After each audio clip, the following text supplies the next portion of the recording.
আকাশ জুড়ে নিস্তব্ধতা, কিন্তু বাতাসের প্রতিটি কম্পনে যেন যুদ্ধের দামামা। ভূমধ্য সাগরের নোনা জলে ভাসমান ইউএসএস আব্রাহাম লিঙ্কন এখন কেবল একটি রণতরী নয়, বরং তেহরানের বিনিদ্র রজনীর একমাত্র কারণ। মার্কিন ও ইসরায়েলি ক্ষেপণাস্ত্র যে কোনো মুহূর্তে আকাশতীরে আছড়ে পড়তে পারে, এমনই এক রুদ্ধশ্বাস শঙ্কায় কাঁপছে পুরো ইরান।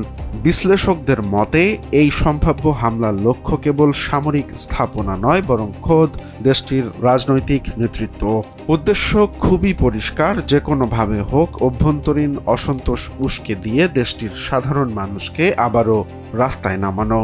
তবে ইরানের সুপ্রিম ন্যাশনাল সিকিউরিটি কাউন্সিলের সচিব আলী লারিজানি এটিকে সামাজিক সংহতি ভাঙার কৌশল হিসেবে অভিহিত করে গৃহযুদ্ধের উস্কানি নিয়ে আগাম হুঁশিয়ারি দিয়েছেন।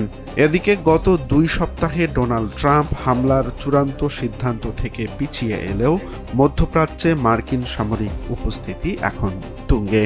অতিরিক্ত যুদ্ধবিমান ও প্রতিরক্ষা ব্যবস্থা মোতায়েনের মাধ্যমে আগের যে কোনো সময়ের তুলনায় যুক্তরাষ্ট্র এখন অনেক বেশি আক্রমণাত্মক অবস্থানে। অন্যদিকে সংযুক্ত আরব আমিরাত সহ প্রতিবেশী দেশগুলো তাদের আকাশসীমা ব্যবহারে নিষেধাজ্ঞা দিলেও সমুদ্র পথে অবাধ সুযোগ মার্কিন বাহিনীকে সুবিধাজনক অবস্থানে রেখেছে। ইরানের পররাষ্ট্র মন্ত্রণালয় আলোচনার খবর নাকচ করে দিয়ে সাফ জানিয়ে দিয়েছে, যে কোনো আগ্রাসনের দাঁত ভাঙা জবাব দিতে প্রস্তুত তাদের সেনাবাহিনী। একদিকে অভ্যন্তরীণ বিক্ষোভে প্রাণ হারানো হাজারো মানুষের রক্ত, অন্যদিকে বিদেশি শক্তির রক্তচক্ষু, সব মিলিয়ে এক চরম অনিশ্চয়তার মুখে দাঁড়িয়ে পারস্য উপসাগরের এই শক্তিশালী দেশটি।